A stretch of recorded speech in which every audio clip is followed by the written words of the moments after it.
After 40 years of marriage, I turned 68 this year. Over the years, my life has grown quieter. Simpler too. I no longer care about the cut of my clothes or whether my jewelry sparkles. I rarely even think about how to make my days feel more fulfilling. When I was young, I believed life was long, that I should pour every ounce of my time into my family. I thought once they no longer needed me, I'd finally get to enjoy the good life. But now I realize, it's not that they stopped needing me. Maybe I was never truly needed in the first place. This house is spotless, every corner and every piece of furniture meticulously maintained by my own hands. And yet standing here, all I feel is emptiness. The soft amber light from the ceiling glows over the carefully arranged details, casting a warmth that feels strangely hollow. This year's birthday feels different. My daughter Lauren has recently gained quite a following on social media. She's been creating a series of videos called The Ideal Family Life, always playing the role of the doting, thoughtful daughter, capturing heartwarming moments of familial love for the camera. She told me her viewers recently especially adore the loving daughter caring for her aging mom kind of content. So this time she decided to film a birthday celebration and make it the centerpiece of her channel. I woke up early Saturday morning to the clatter of pots and pans in the kitchen. That alone was unusual. Harold usually heads out for his morning run at this time, so the house is typically silent. Rubbing my temples, I stepped out of the bedroom and found my 7-year-old grandson Noah on the couch, eyes glued to his tablet while cartoon noises blared from the speakers. He didn't even notice me walk into the room. Drawn by the smell of spices, I walked into the kitchen to find Lauren and my son-in-law, Daniel, bustling around, completely absorbed in the food prep. Several dishes were already spread across the table. I managed to smile and asked, "Lauren, are we expecting guests today?" Without looking up, she kept chopping onions and laughed. "Mom, don't you remember? We're celebrating your birthday early. My followers are busy living their own lives over the weekend, so I'll post the video on Monday. Perfect timing." I hesitated for a second. My actual birthday is next Tuesday. Today wasn't it? But I figured maybe they were swamped with work and couldn't celebrate later. An early gathering wasn't the worst thing. Honestly, for a moment I even felt a little touched as long as they wished to celebrate with me. I walked over to the dining table and looked at the dishes they'd prepared. Sizzling roast meats, lobsters drenched in heavy spices, beef stewed in a fiery chili sauce. The only thing that seemed remotely light was a shrimp dish, buried under a thick coat of garlic butter. My smile froze in place. I gave birth to Lauren when I was 35, considered a late pregnancy even back then. Harold's an only child. From the start, his parents made it clear they were hoping for a boy. When Lauren was born, they remained polite, but there was always a quiet air of disappointment. Back then, I was physically exhausted after giving birth, but there was no proper care. No one seemed to care whether I was getting enough nutrition. Even the most basic medical attention felt like an afterthought. I still remember spending those days chewing stale bread and overly sweet can juice. My appetite tanked, and that's when my teeth started to weaken. By the time I turned 60, I had no choice but to wear a full set of dentures. A few years ago, I heard dental implants had become more advanced. I considered getting them, but the cost held me back. Nearly $4,000 per tooth. It just didn't seem worth it. And what did Harold say at the time? "You really want to shove those metal pieces in your mouth? That's disgusting. Your teeth are messed up because you didn't take care of them. Look at me, I'm 2 years older and I can still eat anything." Lauren chimed in too. "Mom, dentures are so much more convenient at your age. Why waste money? Better to save it for Noah's college fund." Back then, I convinced myself they had a point. Maybe, at my age, it really was better to think about the next generation. Eating softer food wasn't the end of the world. But these past few years, even the dentures have started to feel like a struggle. I have to nibble my way through a simple sandwich, bite by cautious bite. Looking at the heavy, spice-laden dishes on the table now, I suddenly felt a wave of disquiet. Was Lauren just being thoughtless, forgetting I can't chew half of this food? Or was it something worse? That no one in this family has ever truly cared about what I like to eat, or what I'm even able to eat. The table was already filled to the brim with food. Just as the clatter from the kitchen died down, Harold walked through the door. So precisely timed, it was as if the whole thing had been rehearsed. One hand in his jacket pocket, the other holding his gym water bottle, he carried with him the sharp, salty scent of a post-workout sweat. No flowers. No gifts. He stood at the door empty-handed. As I looked at his figure, a heavy weight sank in my chest. In that moment I felt foolish, ridiculously naive even. I'd actually held on to a shred of hope, like a child staring up at the sky after the fireworks have faded, still waiting for one more spark. Harold glanced at the table and patted Lauren on the shoulder with a grin. Wow, this is quite the setup. Your mom's really getting the royal treatment today. I don't remember you making this kind of fuss on my birthday. I forced a faint smile. He wasn't wrong. On his birthday, Lauren had taken the whole family to a high-end restaurant downtown, booked a private room, served an elegant dinner, paired with wine and candlelight. But my birthday? It had become content. Another staged scene for her social media feed. I picked up my tea and took a small sip. The bitterness coated my tongue, sliding slowly down my throat and sinking deep into my chest. Noah was just about to reach for a piece of roast meat when Lauren quickly blocked his hand. Her voice was low but firm, leaving no room for discussion. Wait, Noah. I haven't started filming yet. Can you just hold off for a minute? And when the camera's on, remember to behave. Don't just dive into your food like last time. She adjusted the angle, fine-tuned the camera, then raised her glass with a smile so perfect it looked digitally filtered. Mom, today's your birthday. No matter how busy life gets, our family always comes together to celebrate. It's our tradition. I froze. Whatever small flicker of warmth I had left inside was instantly extinguished, her voice carrying the chill of glass shards. She raised her glass again and pulled Noah closer. The little boy looked visibly impatient but obediently recited the lines he'd clearly been coached on. Grandma, thank you for always taking care of me. I love you. Happy birthday. Wishing you good health and lots of happiness. I stared at this perfectly staged family scene, suddenly struck by how absurd it all was. Harold, seemingly touched, had misty eyes. He even placed a hand on my shoulder. Sylvia, in all these 40 years have I ever let you suffer? Look at us. Our daughter, our grandson, they love you so much. We're a lucky family, aren't we? His words sent a cold shiver down my spine. My body stiffened as a memory from a few years ago came rushing back. They'd said the same thing back then, deciding out of nowhere to celebrate my birthday. But the table had been piled with food I couldn't even chew. I'd casually mentioned the dishes were too tough, and what I got in return was a round of scolding. Lauren put so much effort into cooking for you. That's her way of showing love. How could you be so ungrateful? Mom, I work all week. I don't have time to remember your food preferences. Even Daniel chimed in. Mom, Lauren really tried. Why are you always so hard to please?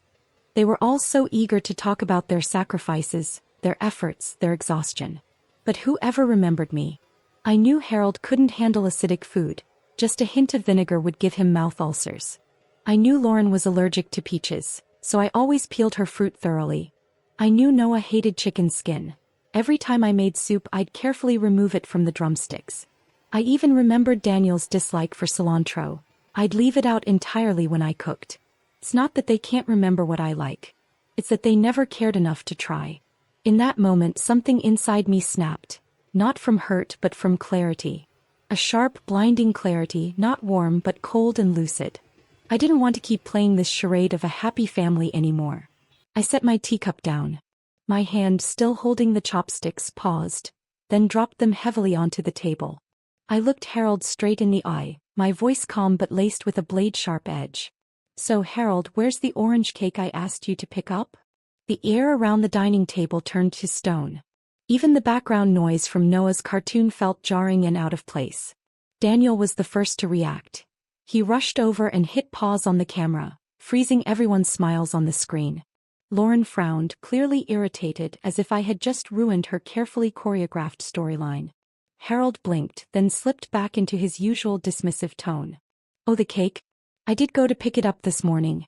But I ran into Ruby on the way. She said she'd been craving it, so I gave it to her. He said it like it was nothing, waving it off as if I were being unreasonable. It's just a cake. If it means that much to you, I'll go get you another one tomorrow. His tone was light, casual, like brushing off a petty complaint. But it hit me like a weight pressing down on my chest. I didn't let it slide. I stared at him and asked, word by word, "It's my birthday today. Shouldn't there be a cake?" That cake was the only thing I had actually asked for. I knew my teeth couldn't handle much and I didn't have any cravings, but I'd been thinking about that orange zest cake for a long time.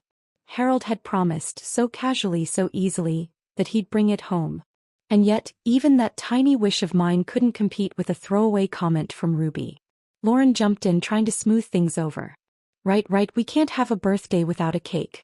It'll look better on camera too. The audience loves that kind of thing. I'll order one right now. She pulled out her phone and pretended to open the delivery app. I just stared at her, a cold laugh forming silently in my chest. She didn't care whether I wanted the cake. She cared about how the cake would look on camera. I turned back to Harold, my voice low and razor-sharp. If Ruby wanted cake, couldn't she buy her own? Is she broke, or has she gotten so pathetic she's begging for handouts on the street? His face darkened instantly and the whole table tensed. Lauren, don't order anything, he said, his voice simmering with anger. Don't spoil her. She's 68.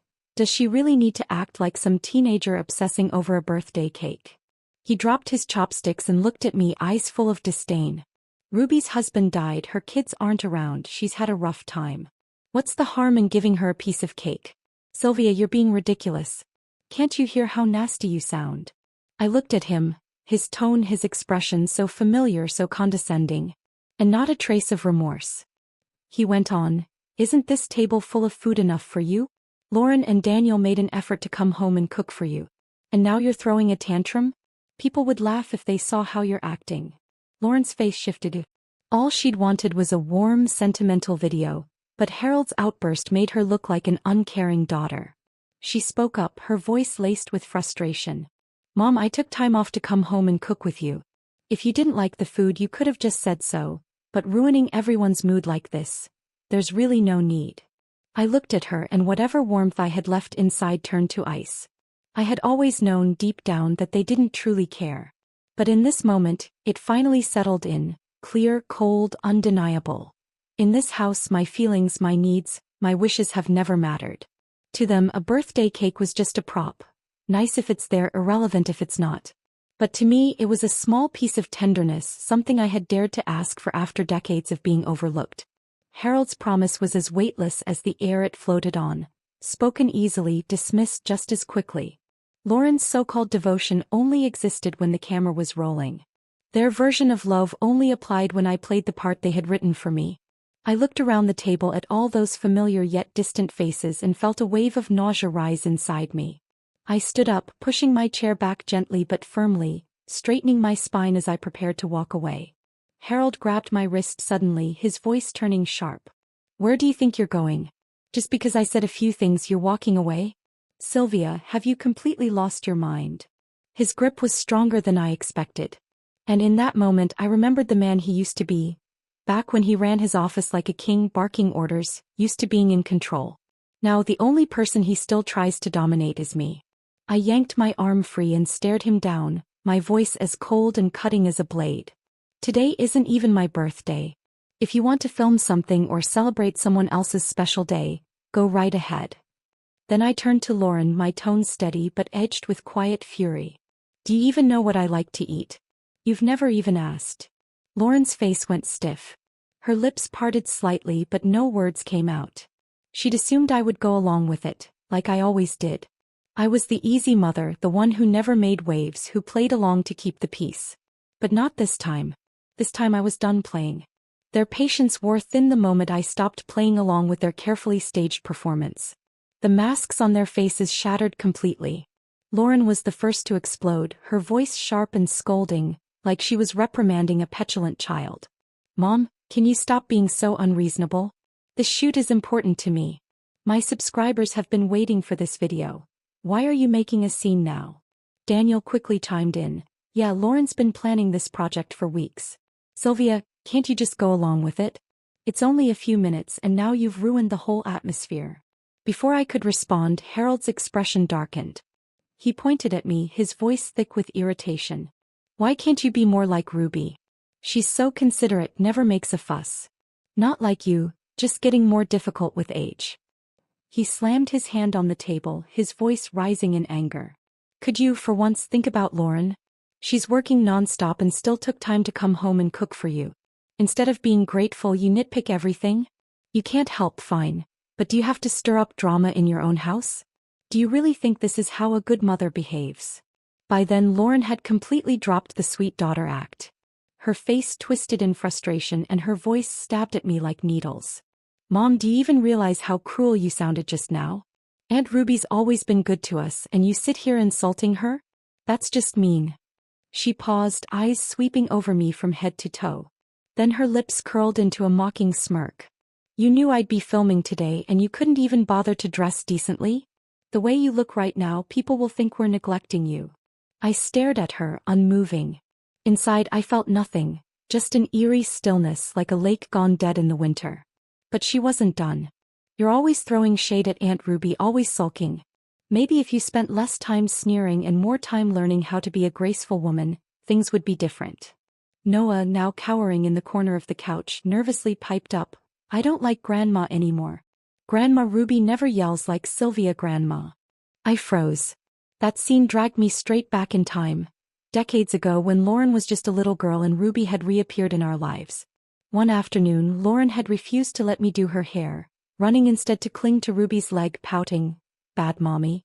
I hate you. I want Aunt Ruby to be my mommy. She's pretty and sweet, way better than you. Back then I brushed it off as a child's thoughtless remark. But here we are all these years later, and she's still standing by Ruby's side. Even my grandson has been turned. Ruby, this woman who has always haunted the shadowy edges of my marriage, never needed to fight for anything. She simply embedded herself, quietly unraveling everything I built. She never raised her voice, yet she managed to win over Harold's generosity, Lauren's affection and everyone else's sympathy. And somehow I was the one painted as difficult, bitter, cold. But now I see it clearly, maybe for the first time, the problem was never me. It was that they never truly saw me as family. Images flashed through my mind in a cruel montage. Harold's birthday, dining at the most expensive restaurant in town, sipping fine wine, cutting into prime steak and lobster. My birthday, a staged meal in the kitchen, dressed up to look warm but empty at the core. Lauren's wedding, I planned everything by hand, ran myself ragged making sure it was perfect. Yet in her speech the person she thanked most was Ruby. When I suggested buying a practical fabric couch for the house, they called it a waste of money.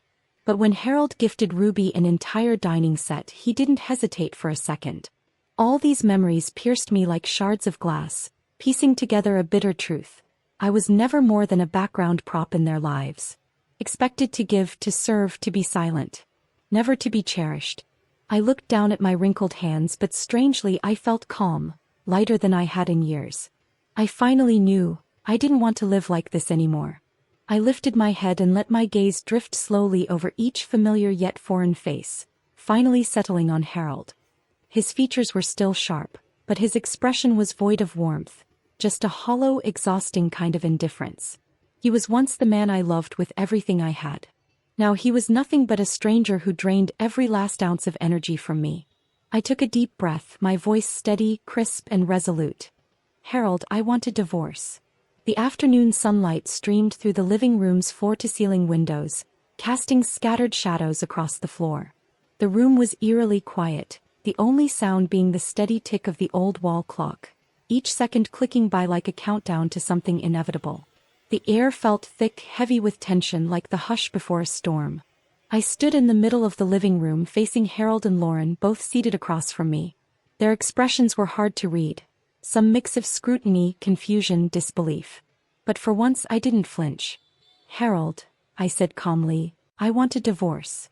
The moment the words left my mouth, I felt a strange sense of release, an unfamiliar lightness, as if I'd finally shed the weight of a 40-year chain I'd been dragging behind me. There was a faint pang of sorrow, but it wasn't regret for the marriage. It was a quiet farewell to the silent sacrifices I had made all those years. Harold's face froze. Lauren's eyes widened like I'd just cracked a cruel joke. Seconds later, their shock twisted into mockery. The curve of their mouths sliced across my face like knives. You've lost your mind, Harold scoffed, the disdain in his voice unmistakable. All this over a damn cake? Sylvia, you're not 18 anymore. Stop being so dramatic. Lauren finally snapped out of it, her brow furrowed, her tone sharp and impatient. Mom, what the hell are you doing? Divorce at your age? How am I supposed to explain this to my followers? I already teased this episode. What do you want me to do now?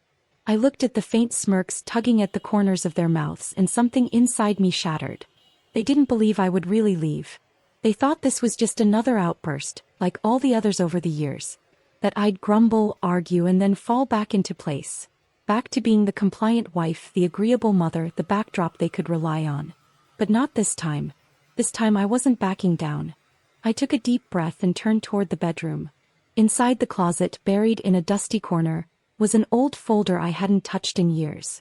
I had stumbled upon it one afternoon while cleaning the study. Harold had been out and I assumed it was just old bills or tax documents. But when I flipped it open, it wasn't paperwork at all. It was a cookbook. A thick handwritten collection of dessert recipes, neatly organized with meticulous notes. Ruby likes creme caramel. Keep the sugar level moderate. Ruby prefers light cheesecake, smoother texture than traditional New York style. Ruby enjoys tiramisu. Cut the coffee liqueur in half. Page after page, every note was about her. Every line tailored to her tastes.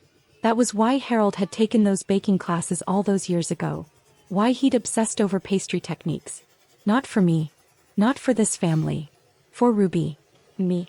In 40 years he never once asked what I liked to eat. Not once did he step into the kitchen to prepare a single dessert just for me. I walked back into the living room and placed the recipe book on the coffee table, my gaze steady and cold. You thought you hid it well, I said quietly. But the truth always finds its way out. Harold's face changed instantly. Lauren stared at the book, stunned. It was clearly the first time she'd ever seen it. Harold opened his mouth as if to explain. But I no longer cared what he had to say. I turned and returned to the bedroom, opened a suitcase and began packing. Carefully folding my clothes, placing each item deliberately. I was packing not just belongings, but 4 decades of disappointment and exhaustion. Each book, each photo, each keepsake I'd once poured love into, now felt like a burden pressing against my chest. I no longer wanted them.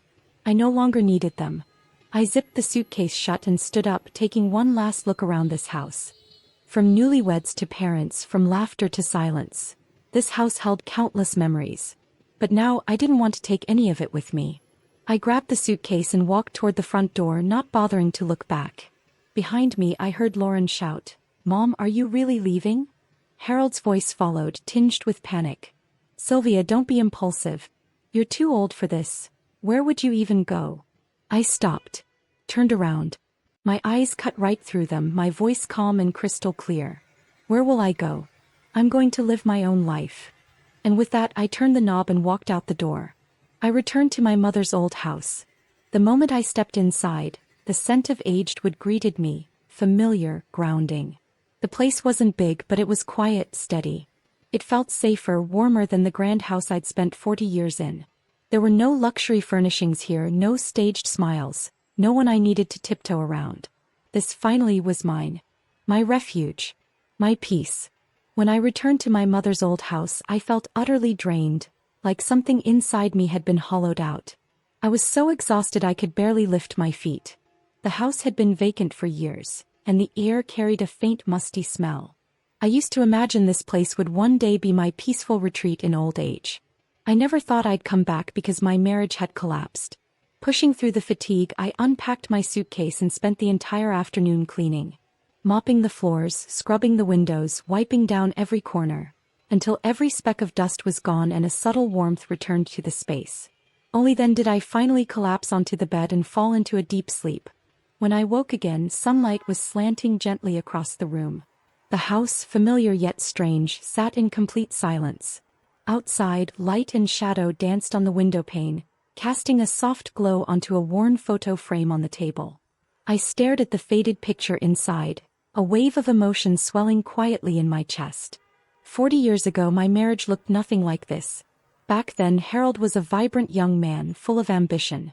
Our meeting had been touched with romance and promise. I remember it clearly.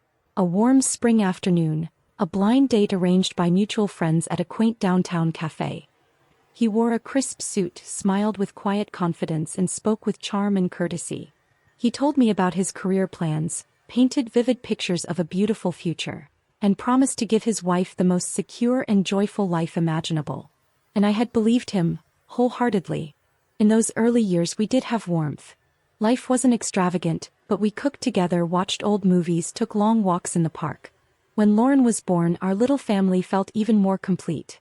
Harold, in those days, was a good husband. A good father. He'd take me out for steak on my birthday, stay up all night at Lauren's bedside when she was sick, surprise me with a late-night movie when I was worn out from chores. In those moments, I truly thought he was someone I could build a life with. But things began to change the moment Ruby returned. Ruby, Harold's first love. The one who slipped away in his youth. She reappeared in our lives with a delicate sadness, a voice laced with longing. She spoke of her failed marriage, her loneliness, and the regret of a love that never got its fair chance. "She loved me so much back then," Harold once said, almost in a whisper as he sat in the study one night, his eyes filled with a tenderness that had nothing to do with me. We were torn apart by circumstance. At first he only mentioned her occasionally. Then came the late nights, the excuses, working overtime, business dinners. Until one evening on our wedding anniversary he suddenly put down his fork, grabbed his coat and said, "Ruby's car broke down. I need to go help her." I sat there alone, staring at the flickering candlelight, the cold steak on my plate, and a bitter realization settled in. Something in our marriage had shifted. From that night on, Ruby quietly took my place. Harold began mentioning her more often. Then came the discreet bank transfers. He started experimenting with desserts she liked, studying recipes, enrolling in baking classes, earning a pastry chef certification. Not for me, not for our home, but for her. Me. After 40 years of marriage, I couldn't even get a birthday cake. I once confronted him, asking, "What am I to you, Harold?" His answer never changed. "Sylvia, don't be selfish. Ruby's been through so much. I'm just trying to make up for it." Make up for it? And what about me? 40 years spent in every inch of this house, from the kitchen to the living room. My time, my patience, my care. Was none of that worth anything? What cut deeper was how Lauren began gravitating toward Ruby. She admired her makeup, copied her perfume, and would coldly say things like, "Mom, why can't you be more like Aunt Ruby? She's always graceful and sweet. Not constantly nagging like you." That moment stripped me of whatever pride I had left. It felt like being declared obsolete in my own home by my own daughter. In their eyes, I wasn't even worth as much as an outsider. I closed my eyes, trying to push the memories away. Maybe leaving them today was my long overdue awakening. But at least I had finally made a choice. Just then a knock sounded at the door, breaking the stillness of the room. I had just finished folding the bed sheets and was heading to the kitchen to boil a kettle of water when the doorbell rang. My heart clenched instantly. A heavy, sinking feeling telling me whoever was on the other side of that door wasn't someone I wanted to see. I set down the mug in my hand, took a deep breath, and walked to the door. Just as I'd feared, standing on the other side was Harold. And next to him, unmistakably, Ruby. Harold wore his usual look of smug indifference, as if my dramatic escape was just some childish tantrum to be brushed aside. Ruby, with her ever-perfect expression of delicate sympathy, kept her eyes downcast, playing the innocent victim, as if this failed marriage had been my own doing, not the result of their joint betrayal. The moment I saw them, my stomach twisted, nausea rising to my throat. I took a deep breath, forced myself to stand tall, fingers gripping the doorframe to anchor my composure. Harold spoke first, in that same patronizing tone he always used when he thought he was being reasonable. "All right, that's enough. Come on, pack your things. Let's go home. Lauren's video isn't even finished yet. Do you have to tear the whole family apart over this?" His words exploded into the room, but the weight they once carried no longer had any hold over me. That old instinct to shrink, to obey, it was gone. I leaned against the doorframe, my voice steady and clear. "I've already filed for divorce." His face dropped. Ruby's expression stiffened, the soft curve of her lips faltering just slightly. At my age, filing for divorce wasn't a reckless whim. I had spoken to an attorney weeks ago, done my research, understood exactly what I was entitled to: property, pension, social security benefits. Just earlier today, I submitted the paperwork online and instructed my lawyer to serve Harold with formal notice. "You've lost your mind," Harold snapped, his brows drawn tight in disbelief. "You're 68, Sylvia. What do you think you're going to start over with?" Ruby quickly stepped forward, voice soft, eyes wide with feigned innocence. "Sylvia, please, don't do something you'll regret. Don't let this be about me. I never meant to come between you two. I let out a dry, humorless laugh. Oh, drop the act. Now that I'm out of the picture, you don't have to sneak around anymore. You can finally move in together, eat his desserts in peace. Isn't that what you've always wanted? Harold's face turned dark. His voice dropped low, tight with barely restrained fury. Let's not forget. The house, even the one you're standing in right now, is still marital property. You want a divorce? Then we'll need to sit down and talk it through. Of course, I said calmly. My lawyer's already prepared a draft. We'll split everything 50-50, legally, transparently, fairly. He froze. For a man so used to control, to calling every shot, the idea of me asserting my voice, my will, left him momentarily speechless. He let out a bitter laugh. You're really going to go through with this? I looked him dead in the eye. More certain than I've ever been. He was silent for a moment. The anger in his face slowly gave way to a calculated softness, a false gentleness he probably thought could win me back. His voice lowered. Can't we just sit down and talk this through? I stared at him. This man I had once loved, now standing on my doorstep like a stranger with a familiar face, stirring nothing in me but a quiet resolve. No, I said, my voice calm and final. My lawyer will be in touch. And then I closed the door. The soft click of the lock echoed like a full stop at the end of a long sentence.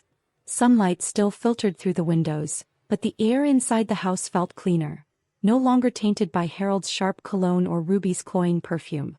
The silence returned, this time a welcome kind of peace, not a heavy void.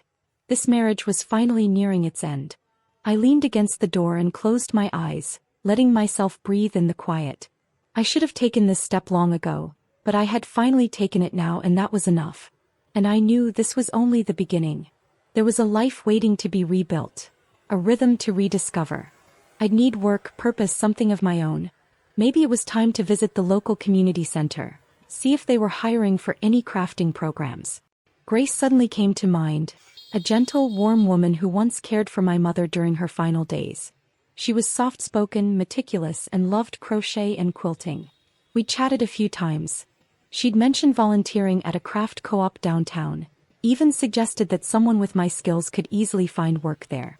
Maybe it was time to give her a call. The first thing I did after finalizing the divorce was schedule a full medical checkup. When I held that health report in my hands, I exhaled for what felt like the first time in years. The tension that had clutched my chest for so long finally eased. My body was mine again, and my health, my future, was finally back in my own hands. I told myself, this is where my life truly begins again. Not long after, I sold my mother's old house. It had once been the place I imagined growing old in, but it had already served its purpose.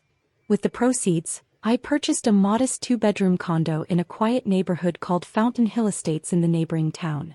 The apartment wasn't large, but it was bright and sunny with views of fountains and tall trees. For the first time in decades, life felt calm, structured, peaceful. After moving in, I began carefully building my new routine, one detail at a time. I visited the local hiring center to find someone who could help around the house and eventually met a young woman named Lila. From the moment we spoke, I liked her. She was sharp, cheerful, and efficient, always knowing the right thing to say without being overbearing. She wasn't just a housekeeper. She felt more like a thoughtful companion who happened to lend a hand when I needed one. And I finally returned to something I had once loved deeply in my youth: crochet and quilting. I joined the community center's craft workshops, just to ease myself back into the rhythm.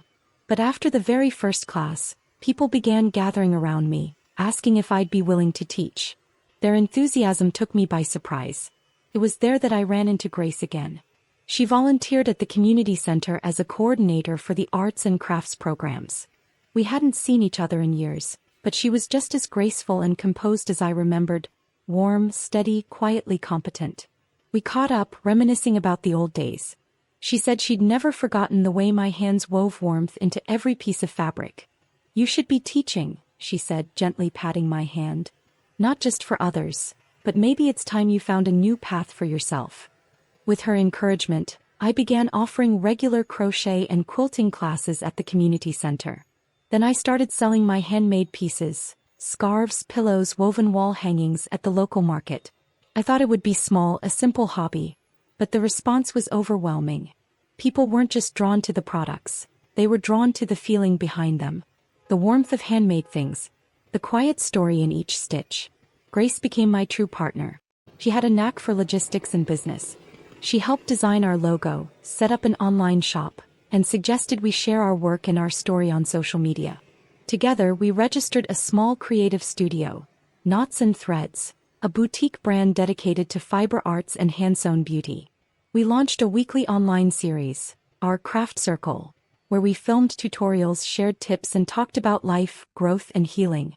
Slowly, our audience grew, a steady, loyal group, mostly women around my age.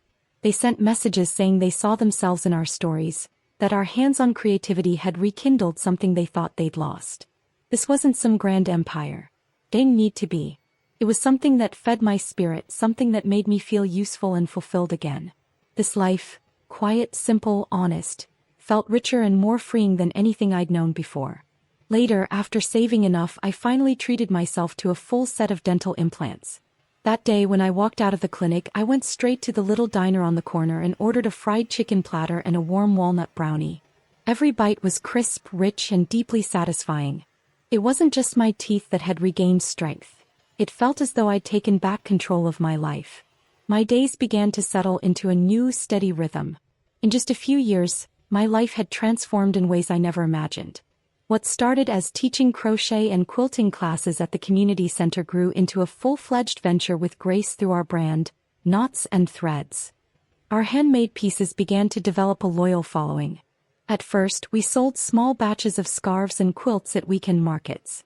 But soon we were taking custom orders, participating in artisan fairs, and even receiving invitations to regional craft expos. Grace handled brand management and promotional outreach, while I focused on content creation and teaching. Every week we filmed a short tutorial video, sharing techniques, fabric tips, bits of our everyday lives, and my journey of starting a business at 68. The audience's response surprised me. Women my age wrote to say our stories rekindled their passion for life. Younger viewers called our slow-paced crafting aesthetic soothing and authentic, a rare kind of comfort in their fast-moving world. Even Lila, my household assistant, became one of our biggest fans. She eventually joined our small team, taking charge of video production and social media content. One day, she made a suggestion that would change everything.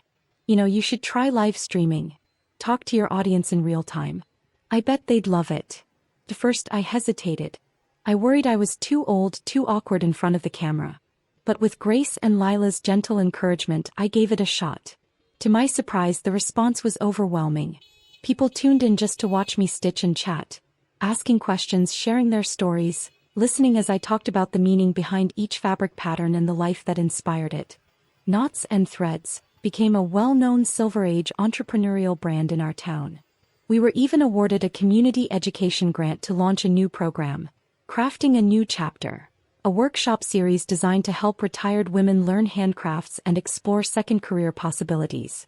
Women like me, who once felt invisible, began to rediscover their purpose, confidence, and creativity. And I finally had something that was entirely my own. A life's work that belonged to no one else. Not a husband. Not a family name. Not a role I was expected to play. Lila worked by my side with her endless energy, and Grace remained my most trusted partner. Together we built something real.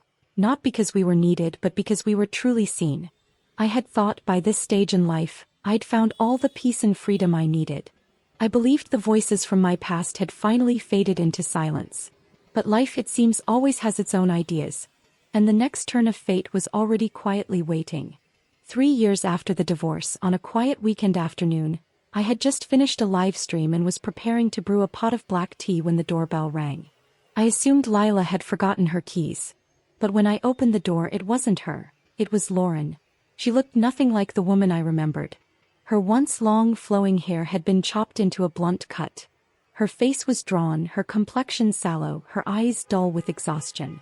That confident, headstrong presence she used to carry had completely vanished. She stepped inside and immediately collapsed onto the couch, her voice hoarse and trembling. "Mom, I can't do this anymore." Before I could say a word, Lauren suddenly broke down. Her sobs were raw and jagged, tearing through the room like glass shattering on tile. "Mom, please come back. This family is nothing without you." Ruby's a fraud. She's a gambling addict. That story about her son studying abroad, it was all a lie. He cut ties with her years ago and moved across the country. We were wrong. So wrong. We were selfish. I'm sorry. I just want things to go back, just us, the three of us, starting over. As she cried, the truth unraveled. After I left, Harold had wasted no time inviting Ruby to move into the house. At first, everything seemed to fall into place. Quiet dinners, cozy conversations, the illusion of a long-lost soulmate returning to heal what I had supposedly broken. But it didn't last. Ruby, it turned out, was nothing like the elegant, gentle woman she had pretended to be. She was idle and impulsive, her spending lavish and constant. Endless credit card swipes, extravagant purchases, indulgent shopping trips. Harold had convinced himself she simply wanted to enjoy life after years of hardship. But then the bills began to pour in like a flood. Ruby started meddling in Harold's finances, pressuring him to merge their accounts and even encouraging him to dip into his retirement savings to invest in shady opportunities her so-called friends had recommended. She persuaded Lauren to sell one of her rental properties, insisting families should live comfortably together. And then things got darker. Ruby's moods became unpredictable, cooing one minute, throwing things the next. One night, drunk and slurring, she turned to Lauren and sneered, "Your mother never deserved to marry Harold in the first place." The tension escalated rapidly. Eventually, Lauren discovered the truth. The mythical son abroad didn't exist. Ruby had no stable background, no financial savvy. Her credit card debt was nearing the limit, and worse, she had taken out loans under Harold's name. Only then did Harold realize the woman he had clung to, the dream, the memory, the fantasy, was nothing more than a carefully packaged lie. But it was too late. His financial life was already in shambles. A dividend payment from his company was frozen due to the debt guarantees he had unknowingly co-signed with Ruby. Even worse, the bank had filed legal claims against him for defaulted loans under both their names. And then came the collapse. The stress took a toll on Harold's health. He suffered a sudden heart attack and was rushed to the hospital. After his release, he was confined to a wheelchair, unable to manage even the simplest tasks without help. And Ruby? She vanished. No goodbye, no apology, just a trail of unpaid bills and the ruins she left behind. The man who once controlled everything, who believed he could manipulate life to his will, had finally been forced to reckon with the bitter consequences of the choices he made. His fall was as complete as it was inevitable. In the end, I let Lauren in. She sank into the couch, her voice hoarse and barely holding together. "Mom, I really can't do this anymore." I sat quietly watching her, saying nothing. She rubbed her forehead as if the act alone could ease the weight she was carrying. "My channel collapsed," she murmured. "People stopped buying into my content. They said my life felt fake, that everything was curated. Most of my followers left. Brand deals disappeared, sponsorships pulled out. I tried to pivot, but I have no idea what I'm doing. I keep trying to hold on to something, anything, but the harder I try, the deeper I sink. It's like drowning in mud." She paused, eyes reddening. "Mike and I got divorced too. He said I was unstable, that everything in my life was a mess. Now I'm raising Noah alone and I'm barely holding it together." There was no anger left in my eyes, only a quiet, complicated calm. She looked down again. "Dad's not doing well either. He's practically bedridden now. Refuses treatment. Most days he's just rambling nonsense. But he keeps saying his last wish is to see you one more time." I didn't respond. I didn't agree and I didn't refuse. I simply poured her a glass of water and handed it to her, then gently asked her to leave once she'd finished it. That night, I sat with my thoughts for a long time. Not because there was love left. Not because I hoped for closure or reconciliation. But because I knew, if I didn't face the past head-on, I would never truly be free of it. Eventually, I went to the hospital. Standing at the doorway of the hospital room, I saw the man who had once commanded boardrooms and controlled every corner of our lives. Now frail, sunken into his bed, his gaze unfocused, his voice a whisper. When his eyes met mine, something flickered.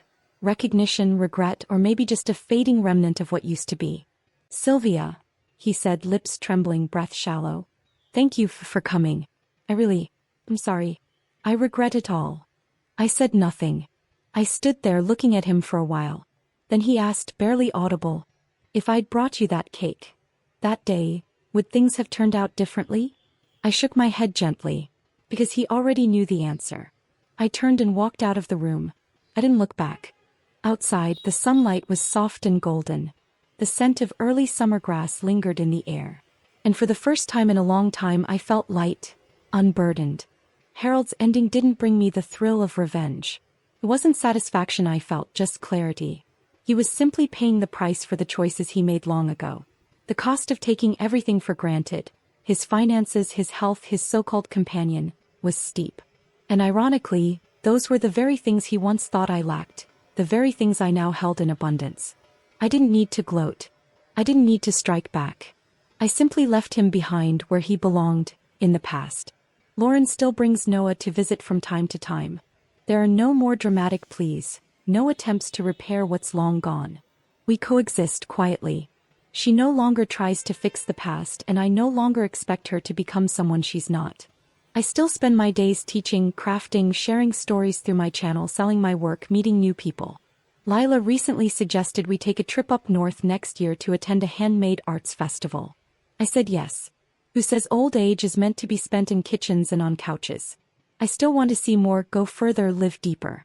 The past isn't worth longing for. The future is what deserves my devotion. It wasn't until the second half of my life that I finally became who I truly am.